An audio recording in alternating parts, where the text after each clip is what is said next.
So my inherent moral compass Yeah. is, if there's something I would be embarrassed about, I shouldn't do it. You know, if I'm worried about this getting out, if I'm worried about people finding out about this, Yeah. I maybe should take a step back and reevaluate. And so for me, it's very easy to put myself out there because of that. Yeah. Now, the downside to that is I've spent a lot of my life, especially in my youth, over-indexing on trying to be not ashamed. Because when I was growing up, the way that I was raised was very, very shameful. It was very much focused on not rocking the boat. Yeah. And so I, in my youth, without mentorship, without elders, without people to, support me and guide me, even though I had many older people in my life, Sure. they themselves didn't have any of those resources either, kind of had to like piece it together of like how to live a life kind of on my own. Yeah. And that is a tall order for any child. Like, that is not the job of a child. I would argue the job of a child is to explore this beautiful expanse of the universe that we are gifted, and just learn about themselves through that relationship with the universe.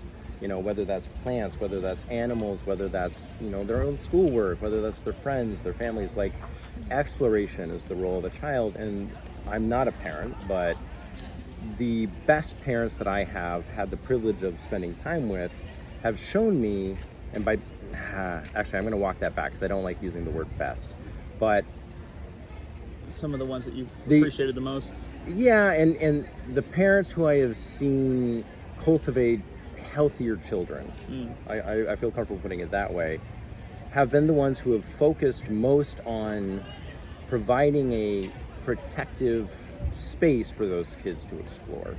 And as those children gain experience, as they gain intuition, as they gain discernment, they're then kind of given a slightly bigger sandbox to play in. So the parent's role is to, to mentor, to guide, to help children understand things that they don't understand, but then to give them free reign within a safe perimeter, safe-ish perimeter, because I think we do need to be challenged. I think we do need to have an element of danger, an element of risk, because otherwise we can't then look back and see, oh, I was successful. Like, if you don't, like what's that phrase? Nothing ventured, nothing gained.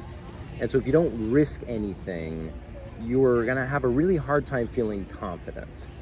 And I think this is where, and now we're gonna kind of tangent back to what we were discussing earlier, I think this is what really happens to white men, and I think this is where so much white male insecurity comes from, is that not every, but many, so caveat here, sorry, see, you're right, I can't say anything short. No, it's... But the caveat here is that I would argue that white men, especially in America, are raised to believe it is our job to run the world. It is our job to have this expansive, top-down hierarchical structure with men at the top, everyone else below us, in a very paternalistic perspective. And I think the way that we're taught to focus on like STEM, mathematics, but then also to be competitive. The way that we're taught how to play sports and what sports to value mirror militarism and corporate structures. And then those corporate structures are this kind of feedback loop of like competition and jockeying for clout and like how much do you make and what car do you drive and all these external markers of value.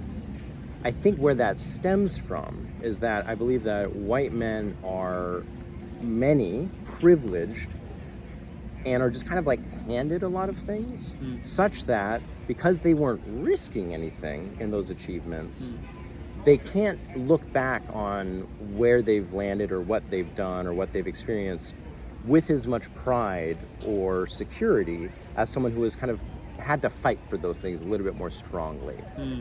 And that lack of a track record of success with like an emotional attachment, that is what makes it so difficult for many men to feel secure. So earlier in a previous conversation, you and I were discussing how there have been many cultural things that used to be of factor in white communities that no longer are. Things like elders, wise women, community councils like village councils, like people you could go to for advice that weren't your parents.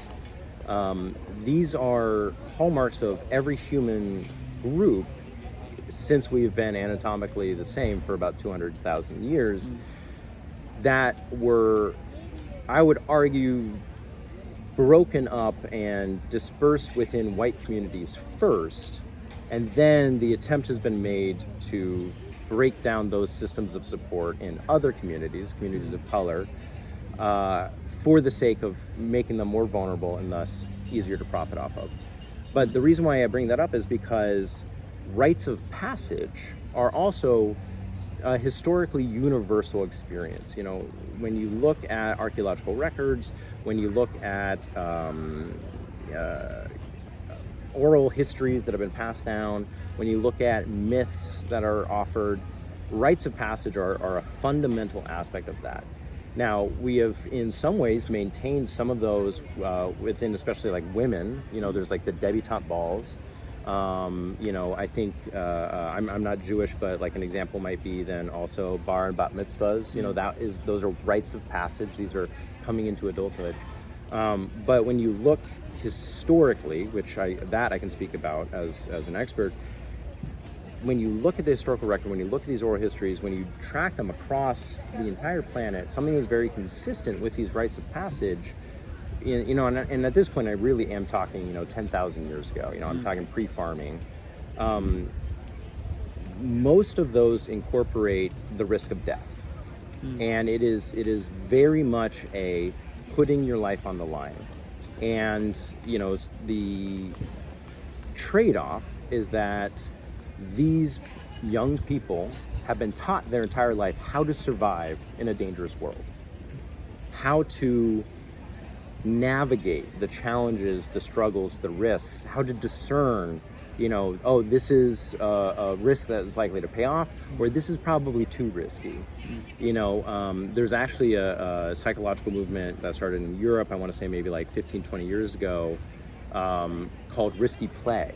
And the idea is letting very young children, 4 or 5, work with knives, climb trees, do all these other things. But it is done within the perspective of a monitored and trained experience. They're taught, okay, this is what a knife is, this is how you get injured with a knife, this is how you avoid getting injured with a knife, those sort of things. And by introducing those at a very young age, it teaches the child. Talking about it with me, I think it's very important. Thank you. But so I was talking about risky play. When children are taught how to discern risks and how to evaluate them, and then given a safe but limited container to explore those risks, like age appropriate is kind of a silly term, but a customized to that individual. Like I think so often, especially as white guys, we are taught to think globally. Like, how do we make this efficient? How do we make this something that can scale? How do we make this universal so that way I can do this one thing over and over and over again as if life is a factory? But the reality is every individual is fully unique and beautiful and has gifts that are only available because they are inhabiting that one life. And to try and universalize a connection with that one individual is to rob and mute and paint over and make black and white the beautiful rainbow of their unique individual humanity and their unique gifts to offer the world. But so tailoring, risky play to like that individual child can be a way of then giving that child a track record of success to feel confident. You seem like a pretty confident person. Thank you. Well versed, well knowledgeable. You've expanded yourself beyond just comfort level. You've tried to grow. But you said you grew up in a very just straightforward, non-community, very just strict on productivity. I think what made the difference with you? I mean, if you can turn out like this. Yeah, that's it. Well, so that's an excellent question. So I mentioned rites of passage earlier. When someone has been trained their entire life how to navigate risk, and then are told, all right, you have to go out alone with no support but what we've already given you, and go do something hard, go do something risky, go do something scary that is going to threaten your life. Like, you could die. Go off and do it. And then come back to us, and we'll celebrate you when you come back to us. That risk of death, when you hold your life in your hands, what that teaches you is how to understand what is worth dying over. It's how it teaches you to discern. There's a bug. Oh, Yeah. squish the poor guy. It teaches you to discern what is worth losing your life over or giving your life over. So what happened for me, I was raised in an Irish Catholic home, large family. You know, I had 27 cousins. I didn't really know, you know, the names of all my aunts and uncles till I was like in my 20s. Wow. Because some of them I'd only see on like Thanksgiving, even though they were like my parents' siblings, you know. Yeah. You know, my mom is one of 6, my dad is one of 8. But my dad grew up with 6 brothers and 1 sister. So there were 8 kids in this family, and they're boomers, you know. So my Uncle Kevin was born in 1947. My Uncle Billy was born in 1961. So 8 kids in 14 years. Yeah. Excuse me. So the way my Uncle Billy, who has struggled with alcoholism, and he's gonna be very mad if he sees this, sorry Billy. The way that he's described it is that my grandmother was a busy woman. And my grandmother really struggled. She had a lot of mental health issues. She was a vivacious, brilliant human being, but I still to this day do not know the name of my dad's mom. I think it might be Margaret. She is talked about so little in our family because of how painful it is for my dad and his siblings to discuss her memory, or at least that's my interpretation of why I've never heard of her. She died when my dad was 17. She drank herself to death. She had a hard time, and my grandfather was a wonderful man in many ways. He was a very not okay man in many others. And my dad, to his incredible credit, did not bring any of that into our house. My dad is a very sweet, very kind, very loving man, but he's an emotionally immature man.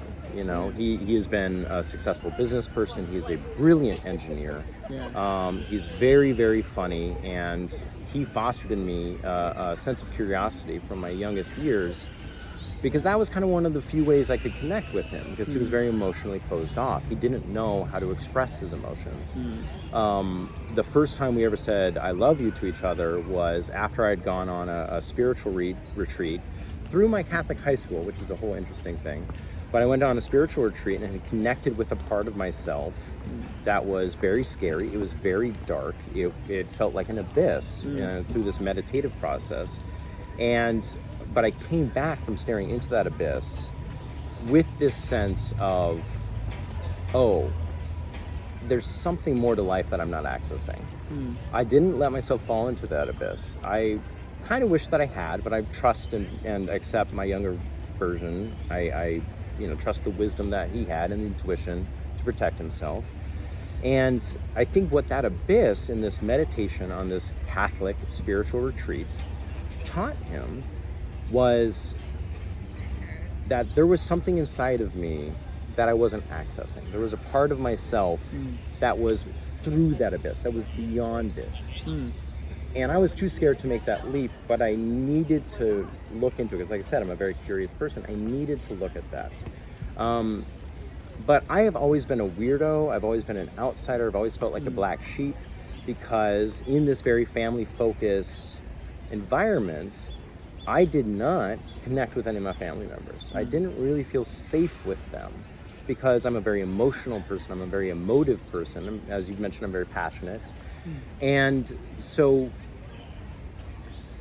growing up in an environment where the only emotion that is allowed is like laughter and joy, most often by making fun of someone else, I didn't get to experience the full range of emotions that I think are necessary to have a full and beautiful life where we actually know ourselves.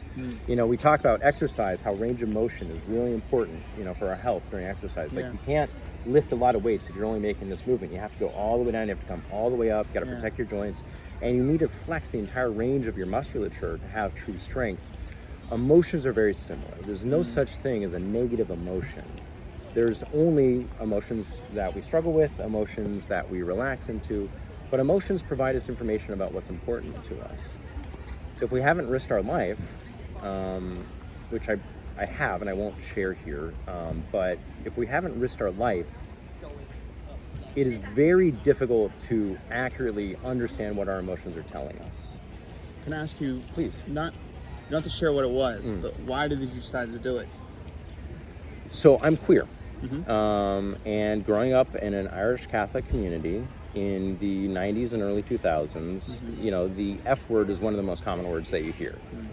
And it was something that I just so pushed down. I just absolutely, completely hid my sexuality from myself. And I was always chasing girls because I wanted to prove that, you know, I'm not bi. I am bi. I love being bi. But it took me 33 years to really come to terms with that and comfortability with that because it felt so dangerous. I mean, I presume you're kind of early 30s? Yeah.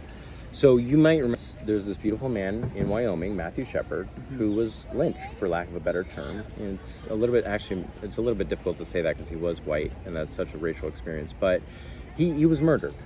And he was murdered simply for living his life, for living his truth. And so as a young child, you know, I was 12 when he was murdered. That put, I mean, it's, I think, a useful phrase, the fear of God into me. And while I rebelled from Catholicism at a very early age, you know, boys will be boys, I was allowed to be out as an atheist when I was 15 at my Catholic high school. My teachers would encourage me and support me and ask me, you know, questions like, oh, Evan, as an atheist, what do you think about this? Now, of course, as a 15-year-old, being singled out is horrible. But, you know, to their credit, they were trying to include me, and I'm grateful for that now. But yeah, it was a very dangerous place for me to be growing up, a queer individual. And what I learned later, when I did find myself in an experience where I'm like, oh, I am maybe about to die, and I'm the only one who can get me out of this. I was in the wilderness, I will share that.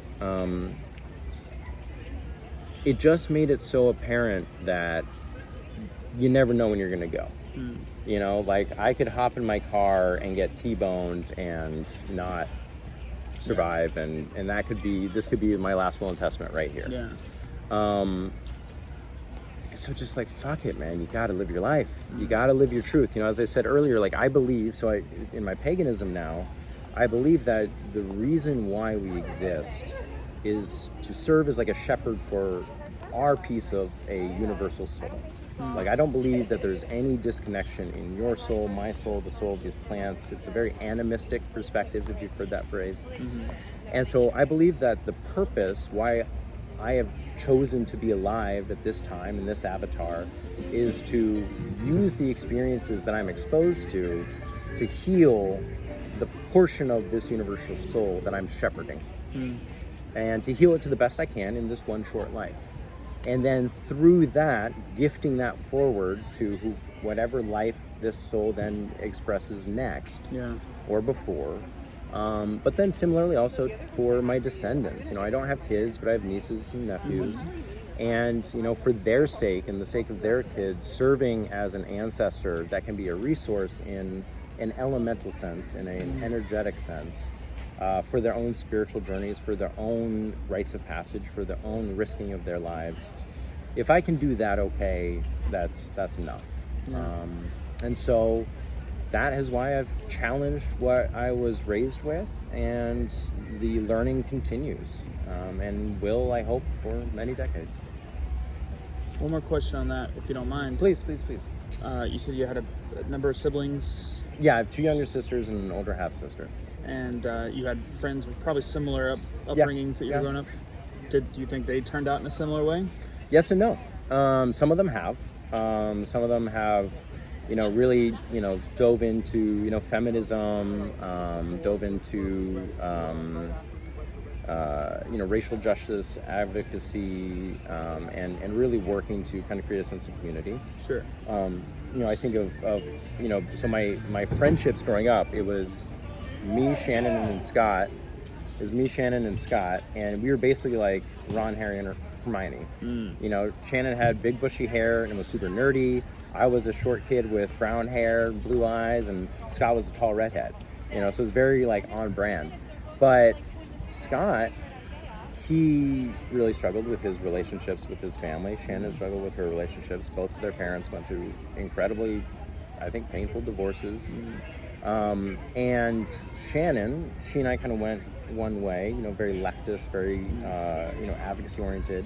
And for her, it really stemmed from being a bold, intelligent, brave woman, and the system trying to put her in place. Like our community being like, that's not what you're supposed to be. Sure.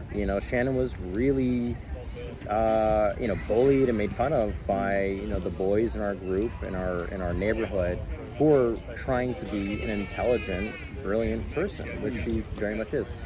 Scott was a talented athlete, and he explored that very, very well, and he found a lot of joy in that. But Scott, when he went to college next week. Scott, when he went to college, he fell in love with a Catholic woman. Yeah. And so he went very deep into Catholicism because he found this love. And they have a beautiful marriage, and they have beautiful kids, and they're living the life that they want to live because of the pain that Catholicism caused me. Like my school, the school that I went to, the elementary school that I went to, had priests that were abusing children while I was there. And so his Catholicism scared the shit out of me, and it ruined our friendship. Like I no longer felt safe with Scott, and so I'm not friends with him anymore. And I miss him, and I wish him well, and I do love him for the brotherhood that we shared. Yeah. But it really has gone divergent ways for other people in my community.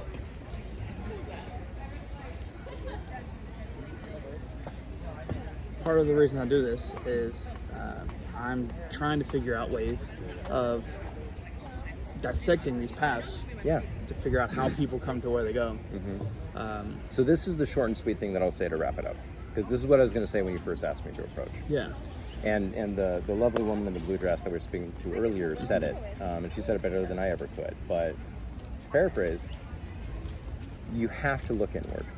Global solutions will only perpetuate the system that we already have, because that system is built on reducing every human being to a cog, reducing every human being as best as it can to the exact same functional, productive element.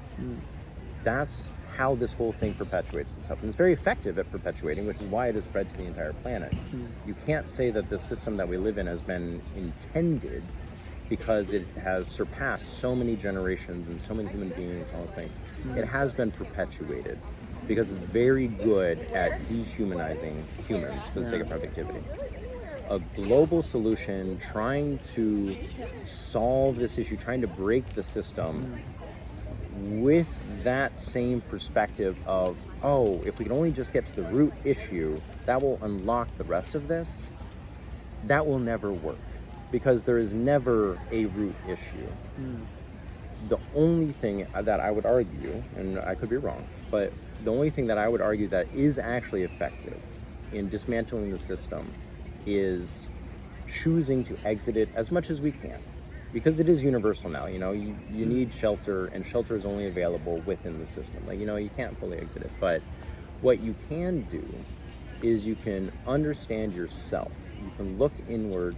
You can take this unique experience and create risky play for your inner child. You can take this unique experience that you have lived, and you can create repair for your inner self, your inner world, because that, as the lovely woman was saying, will then ripple out to all of these other experiences.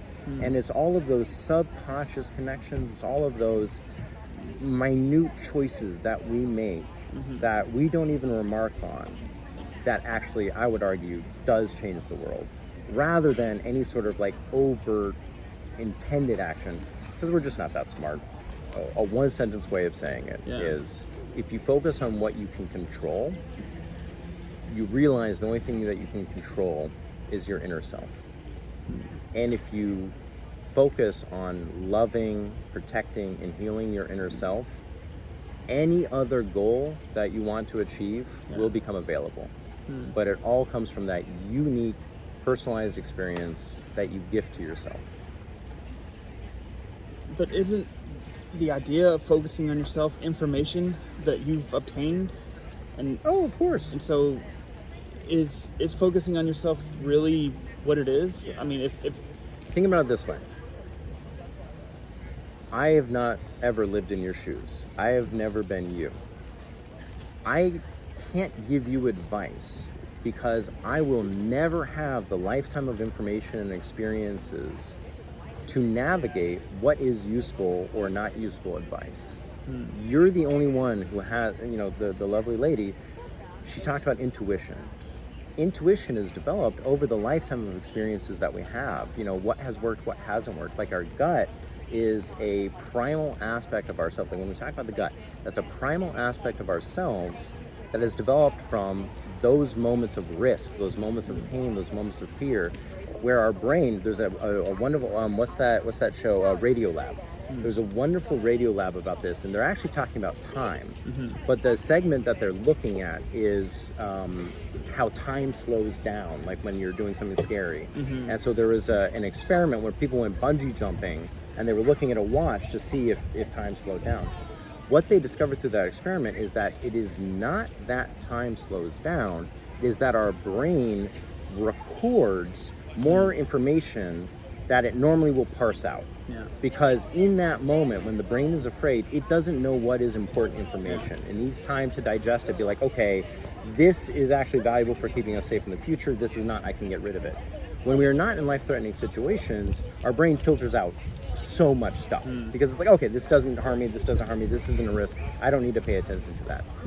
When we have a gut instinct, when our gut tells us something, that is the lower levels of our brain identifying, oh, there's an element here that is associated with something that caused us harm.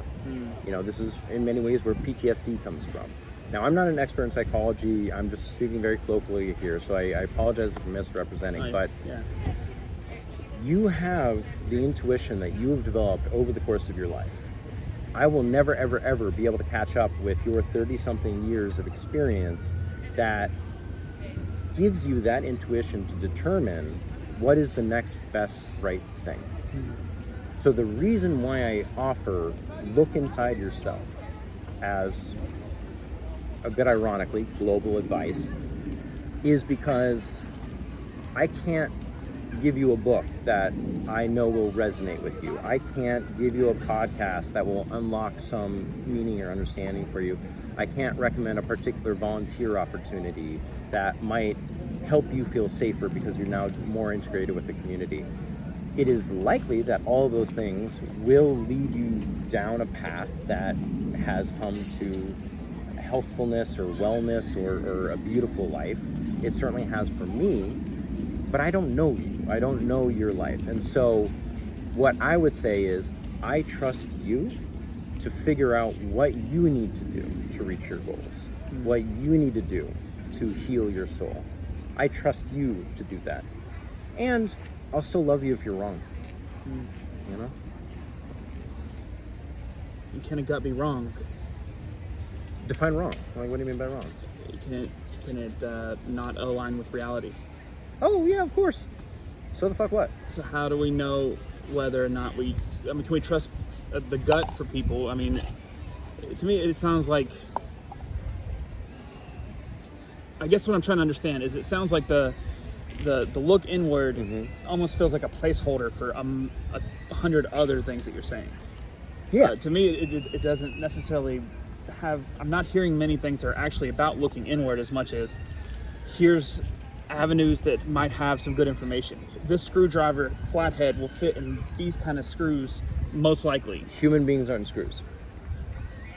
And so first of all, to answer your first thing, can a gut be wrong? Yeah.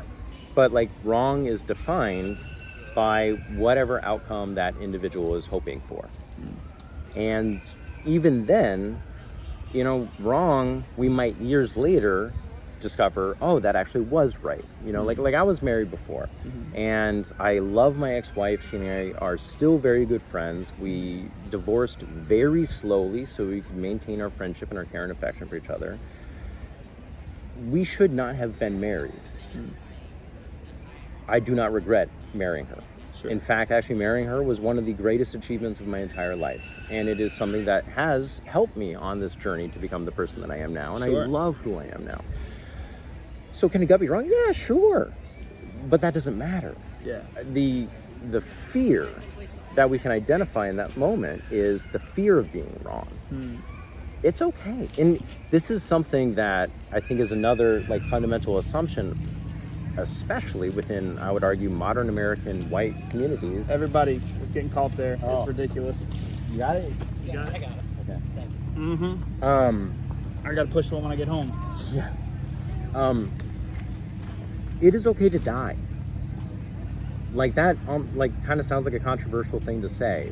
Like we think about like, all right, what's your zombie apocalypse plan? Or all of our movies focus on overcoming insurmountable odds to succeed and to not die, and to thwart the evil villain, so all this kind of stuff. But like, death is coming for all of us, and that is beautiful. That is an incredible gift, because when we have something rare, that is what makes it precious.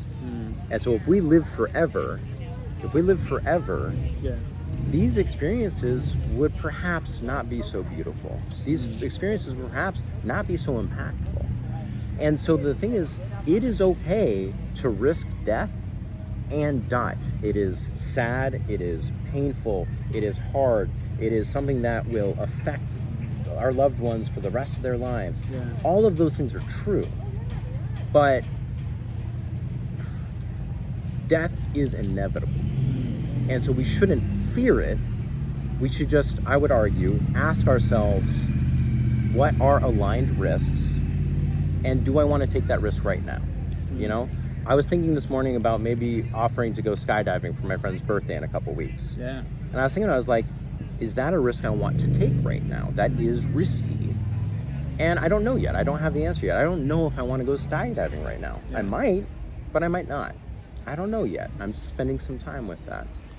And so this sense of like, oh, is it wrong? Or what's the right thing to do? Or, what's the right tool to use to unlock these things? How do I pick this lock of my emotions because I've been trapped in this fearful community that hasn't given me elders? I would argue that's not the right question. I would argue the question is, what is the best way for me to love myself right now, in this moment? Don't think about the future. Don't think about the past.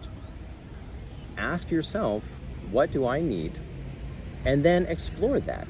Have some risky play with your life. Maybe you're wrong. Maybe you do get cut by a knife. But okay, then you learn something. Your gut will help you next time. You have to take risks.